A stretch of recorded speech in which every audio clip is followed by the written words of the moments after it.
Road నూనె పోస్తే ఎత్తుకునేటట్టు నున్నగా మంచుకుంటే మస్తు టక్కర్లు అవుతాయట. అవే సడాకులు మొత్తం పొక్కలు పడి సక్కదనం లేకుండా ఉంటే ఒక్క టక్కర్ కూడా కాదట. మొన్న మిర్జాగూడ కాడ పొక్కలు ఉంటేనే ఆర్టీసీ బస్సుకు టక్కర్ అయ్యి అంతమంది పానాలు పోయినాయి అంటుంటే ఇట్లెవలన్నరే బాలన్న అంటారా. ఇగో తెలంగాణలో శ్రీమంతునిగా పేరు పోయిన ఎంపీ కొండా విశ్వేశ్వరరెడ్డి సారు ఇక మీ కోతలు కొయ్యిండ్రి. రోడ్లు ఖరాబ్ ఉంటే ఏం యాక్సిడెంట్ కావు, బండ్లు మెల్లగా అవుతాయి. రోడ్లు ఎంత మంచిగా ఉంటే అంత ఎక్కువ యాక్సిడెంట్స్, అంత పెద్ద యాక్సిడెంట్. ఇనరా దేశం కోసం ధర్మం కోసం దేవులాడుతున్నా అని చెప్పుకునే కమలం పువ్వు ముత్తైదువు ఎంపీ కొండా విశ్వేశ్వరరెడ్డి సార్ ఏమంటుండో.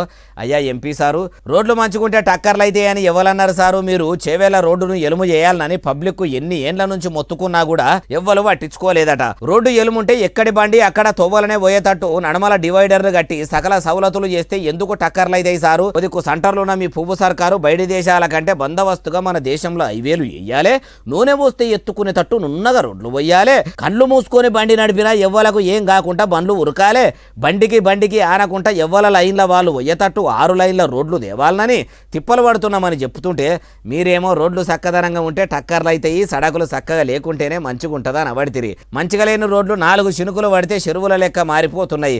పెద్ద మార్గాలు కూడా మడుగులను తలపిస్తున్నాయి. సాపు రోడ్డు ఏడున్నదో పొక్క ఏడున్నదో తెలియని పరిస్థితి దాపురించింది. ఏ పొక్క ఎంత పెద్దగా ఉన్నదో తెలియక కూడా కింద పడతారు, చచ్చిపోతారు.